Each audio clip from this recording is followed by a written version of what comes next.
Prayer చేసుకుంటాం. పరిశుద్ధుడా, విమోచకుడానికి పరిశుద్ధ నామమును బట్టి వందనాలు. ఆయన రాత్రి అంతా సుఖమైన నిద్రించావు. ఉదయకాలంలో నీ పాద సన్నిధికి వచ్చినప్పుడు మమ్మల్ని బలపరుస్తున్నందుకు వందనాలు. నాయన నీ వాక్యం చదువుతుండగా మాతో మాట్లాడండి, నీ స్వరం వినిపించండి, సన్నిధి ఉంచమని యేసునామములో ప్రార్థించి స్తుతించి వేడుకుంటున్నాను తండ్రి. కీర్తనలు 66వ అధ్యాయం. సర్వలోక నివాసులారా, దేవుని గూర్చి సంతోష గీతము పాడుడి, ఆయన నామ ప్రభావం కీర్తించుడి. ఆయనకు ప్రభావం ఆరోపించి ఆయనను స్తుతించుడి. ఇలాగ దేవుని స్తోత్రం చెల్లించుడి. నీ కార్యములు ఎంత భీకరమైనవి! నీ ఆ బలాతిశయమును బట్టి నీ శత్రువులు లొంగి నీ వద్దకు వచ్చేదారు. సర్వలోకం నీకు నమస్కరించి నిన్ను కీర్తించుచు, నీ నామమును బట్టి నిన్ను కీర్తించును. దేవుని కార్యములను చూడరండి. నరులి ఎడల ఆయన ఆరగించి కార్యములు చూడగా ఆయన భీకరై ఉన్నాడు. ఆయన సముద్రమును ఎండిన భూమిగా చేసెను.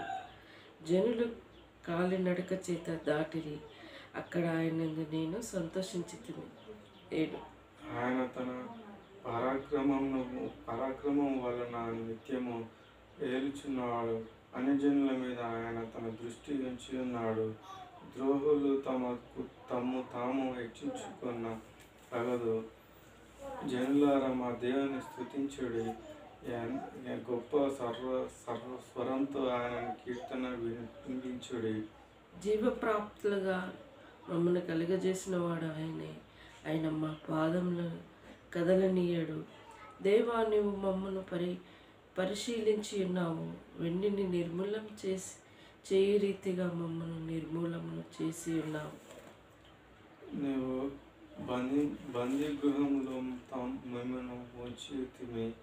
మా నడుముల మీద గొప్ప భారము పెట్టుతివి. నరులు మా నెత్తి మీద ఎక్కినట్లు చేస్తేవి. మేము నిప్పులతో నీళ్లతో పడితిమి.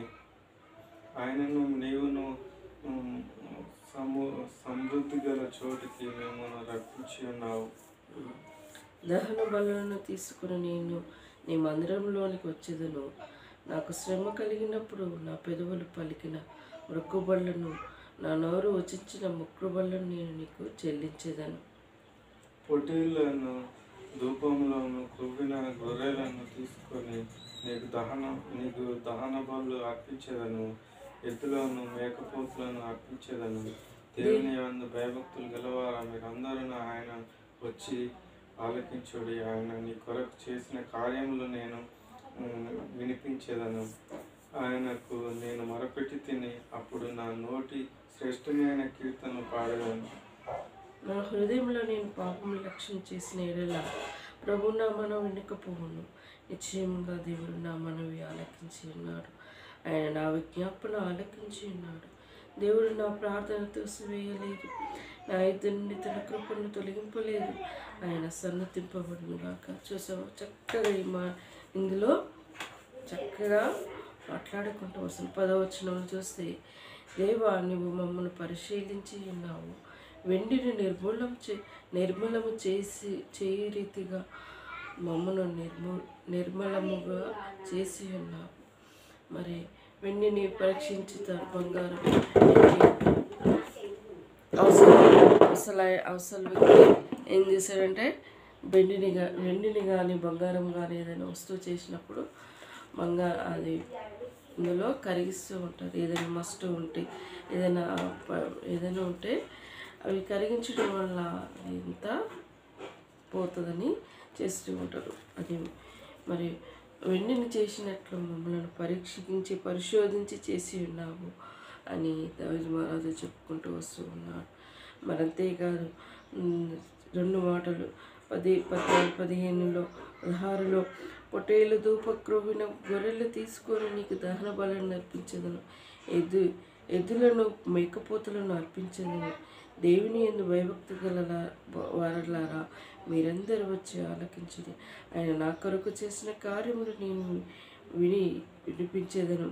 ఆయన నేను మొరపెట్టి తిని, అప్పుడే నా నోట శ్రేష్టమైన కీర్తన ఎన్నెను. నా హృదయంలో నేను పాపం లక్ష్యం చేసిన ఎడల ప్రభు నా మాటలు నా మనవి వినకపోవును. నిశ్చయంగా దేవుడు నా మనవి అంగీకరించి ఉన్నాడు. ఆయన నా విజ్ఞాపన ఆలకించి ఉన్నాడు. దేవుడు నా ప్రార్థన త్రోసివేయలేదు, నా ఇద్దరిని తన కృపను తొలగింపలేదు. ఆయన సన్నిధింపబడుగాక. చూసావా, చక్కగా చెప్పుకుంటూ వస్తూ ఉన్నాడు. మన హృదయంలో పాపము స్వభావంతో ఉంటే మన ప్రార్థన దేవుడు వినడు. చక్కగా చెప్పాడు, వినడు. మన హృదయంలో పాపం దాచుకొని దేవుని కాడ మొరపెట్టుకుంటూ ఉంటే ఎప్పుడు వినడు. అందుకోసమే మనం ఎక్కడైనా ఏ పొరపాటైనా ఏదైనా చేస్తే, ప్రభా తెలిసి తెలియకది ఎక్కడైనా నేను పొరపాటు చేస్తే నన్ను క్షమించు అని క్షమాపణ కోరి ఆయన సన్నిధానంలోకి వెళ్ళి మన విన్నపంలో ఆలకించుకోవాలి. అంతేకాని హృదయ గర్వంతో మరి నేనేం చేయలేదు, నేనేమి అనలేదు, నేను ఎవరు అని అనుకోకూడదు. మన హృదయ స్థితి దేవునికి తెలుసు కాబట్టి నువ్వు ఈరోజు నేను ఏమైనా హృదయంతో కానీ మాటలతోనూ తలంపులతోనూ ఎక్కడైనా నేను దుఃఖపరిస్తే నన్ను క్షమించు ప్రభు అని విరిగి నలిగిన హృదయంతో ఆయన సన్నిధానంలో ఒప్పుకొని అప్పుడు మనం ప్రార్థన జీవితం ఆరంభించుకుంటే దేవుడు మన ప్రార్థన ఆలకించేవాడిగా ఉంటాడు. మనం ఎన్నో విధాల మనల్ని పడదోయడానికి సైతాను ప్రయత్నిస్తూ ఉంటాడు. చెప్పలేము. మన పరిస్థితులు, మన ఆలోచనలు, మన తలంపులు, మన ఎన్నో విధాల శత్రు సాతాను మనం అంటే ఆయా సందర్భాలలో మనల్ని పడేసే విధంగా ప్రయత్నం చేస్తూ ఉంటుంది. కాబట్టి ప్రార్థన చేసుకున్నప్పుడల్లా ప్రభా ఈరోజు నేను ఏమైనా తప్పు చేసి నన్ను క్షమించండి ప్రభా అని మనం ఒక్క మాట, చిన్న మాట దేవునితో క్షమాపణ కోరి మన విన్నపంలో ఆయన కాడ పెట్టుకుంటే దేవుడు వినేవాడుగా ఉంటాడు. రక్షింపనేరక ఆయన హస్తంలో కురుచు కాలేదు, విననొల్లక ఆయన చెవులు మందం కాలేదు. దేవుడు విననొల్లక చెవులు మందం కాలేదు. మన చెవులు మనం ఎవరైనా పిలిస్తే కొందరు వినట్టు విరవేక్కుంటూ వెళ్తూ ఉంటారు. దేవుడి మాటలు దీవించి ఆశ్రయించుగా. అశోక్ ప్రార్థన చేసుకున్నాం. టైం తెలియబడినట్లును అన్ని జీవులు అందరిలో నీ రక్షణ తెలియబడినట్లును దేవుడు మిమ్మల్ని కరుణించి మిమ్మల్ని ఆశీర్వదించిన గాక. ఆయన తన ముఖ కాంతి మీ మీద ప్రకాశింపజేయను. దేవ ప్రజలు నిన్ను స్తుతించెదరుగాక. ప్రజలందరూ నిన్ను స్తుతించెదరుగాక. న్యాయమును బట్టి నీవు అన్ని జనులు తీర్పు తీర్చుదువు. భూమి మీదనున్న జనులు ఏలుదురు. జనులు సంతోషించుతూ ఉత్సాహం చేయుదురుగాక. దేవా ప్రజలు నిన్ను స్తుతించుదురుగాక.